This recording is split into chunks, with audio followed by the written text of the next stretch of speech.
Do you want some practical advice on how to deal with ADHD? My name's Joe McLeod, I'm a one-to-one coach and I help people with ADHD. This is a bit of a longer video than I normally do, so feel free to pause it, save it, or follow me and come back later if this is too much to watch in one go. I'm going to be talking about 3 basic steps you can take in order to understand and deal with your ADHD symptoms. Firstly, we need to build awareness of how you work, what causes you to struggle. Then, train your brain to work with those struggles and build a support system to help you.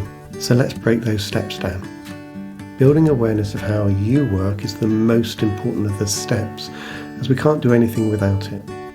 It's okay to read a book or listen to how someone else deals with their issues and try out a hack or two yourself, but the chances of those being exactly right for you can be quite small. As we all experience the world in a unique way, we have to start by understanding us first. So, we need to self-reflect on what emotions we feel at those times that we struggle. What is our mind saying to us, and how does our physical body react in those moments? Having this knowledge helps you recognise exactly what it is that you are really struggling with, so you can do something about it. Now, I'm coming from a coaching viewpoint, so we're not talking about therapy.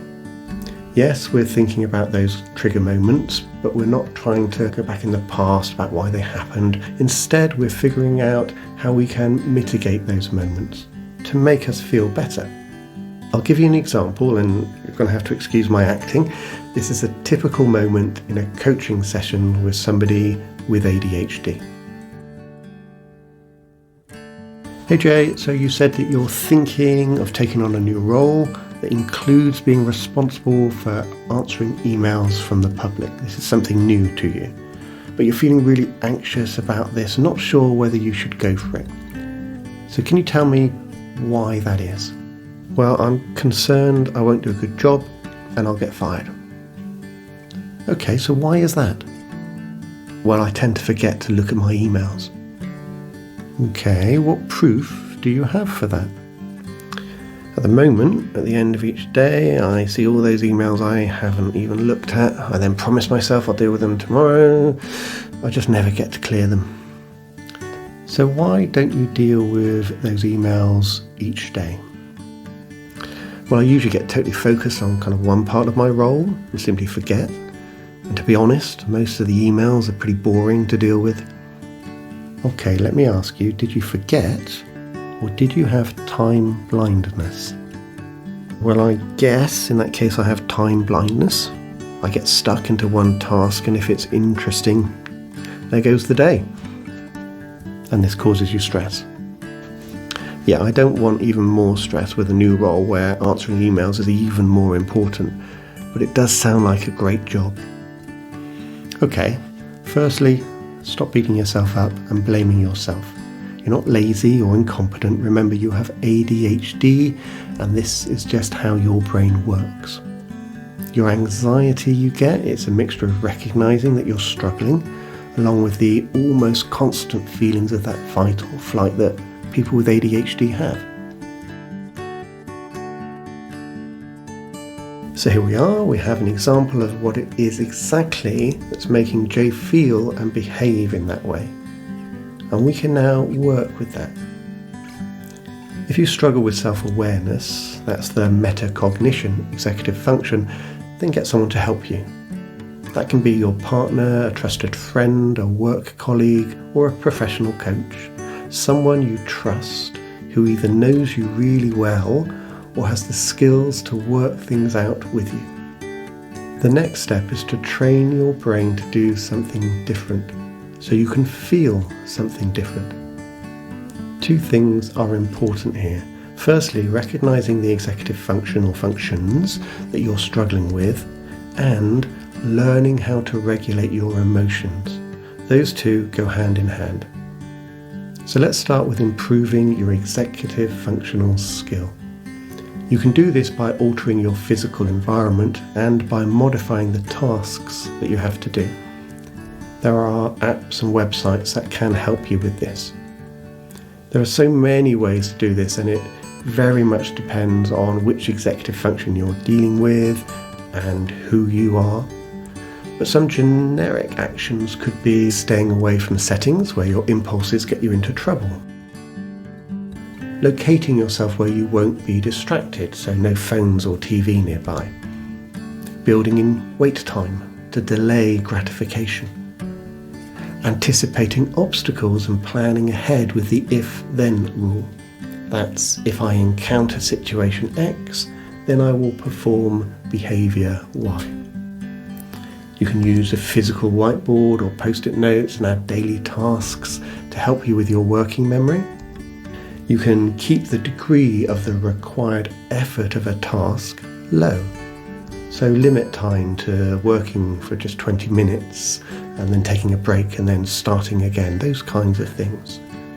You could get or write down really clear instructions before you start a task and utilise that prioritisation framework. There are some good apps you might want to try, like Stay Focused, Goal Streaks, Pomodoro. They're just a few. I could go on and on, but the point is altering the physical environment, modifying the tasks, and using tech can, together, improve your executive functional skills. So, back to my example. Let's look at what you think you can do in this very specific example of remembering to answer those important emails. Let's think about your working environment and the actual task. What do you think you can change that could help? I'm not sure. Okay, let's think about time management. What could you do there? I could remind myself to look at the emails if I'm too focused on another task, I suppose. How could you do that? I could stick an alarm on my phone. Would that work for you? Not really. I think I'll just turn it off if I'm honest. Okay, that's good self-awareness. What could you do instead, do you think? I could maybe set aside some specific time during the day to deal with emails. That sounds good. How would that look to you, and why would that work better, do you think? Well, if I get into a routine, that might help. So I could always deal with emails after lunch. So thinking about how you work best, is after lunch good for you? To be honest, no. I get really tired after lunch. I guess my body is dealing with processing the food, so I'm not productive or focused much after lunch. So when are you most productive and focused, do you think? Oh, I'm a morning person. So as these emails are really important, do you think setting aside a very specific amount of time, as you have said, first thing in the morning maybe, is best for you? Yeah? Okay, that would seem sensible. I can see that could work. So this is just part of what would be discussed around that one issue.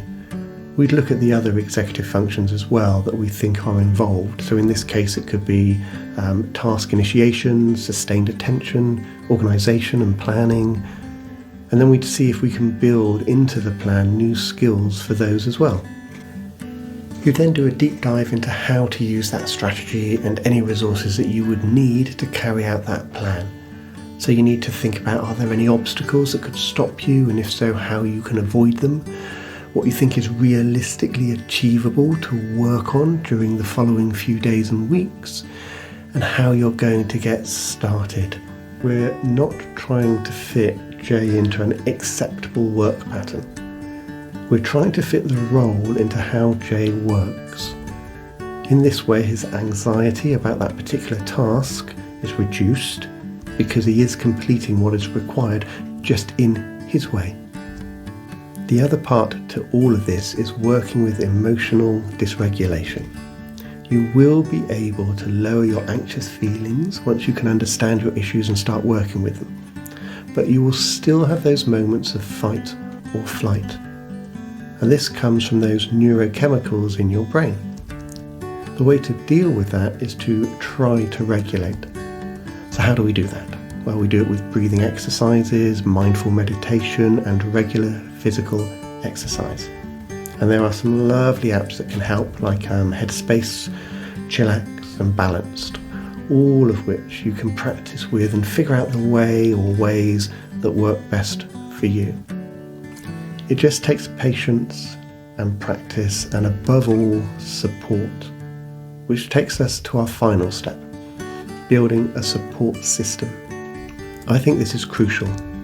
If you think about those things you struggle with, it's going to be really hard to do this yourself. So, for example, ask someone to help you with those situations that you know spark your impulsivity, or use a body double to work alongside to help you get things done. Find someone you can be accountable to. Studies show conclusively that if you have someone you are accountable to, then you are far more likely to achieve your goals than just saying them to yourself. It could be simply someone you tell your plans to and ask them to check in on you. Or you could choose someone who can help you clarify your issues in the first place, who will work with you to create new skills that you can experiment with, who will support and encourage you as you embed those skills with regular practice and reviews. You could have several people depending on the different challenges you have, but they have to be people you trust, who will have the patience to work with you over the period of time it will take.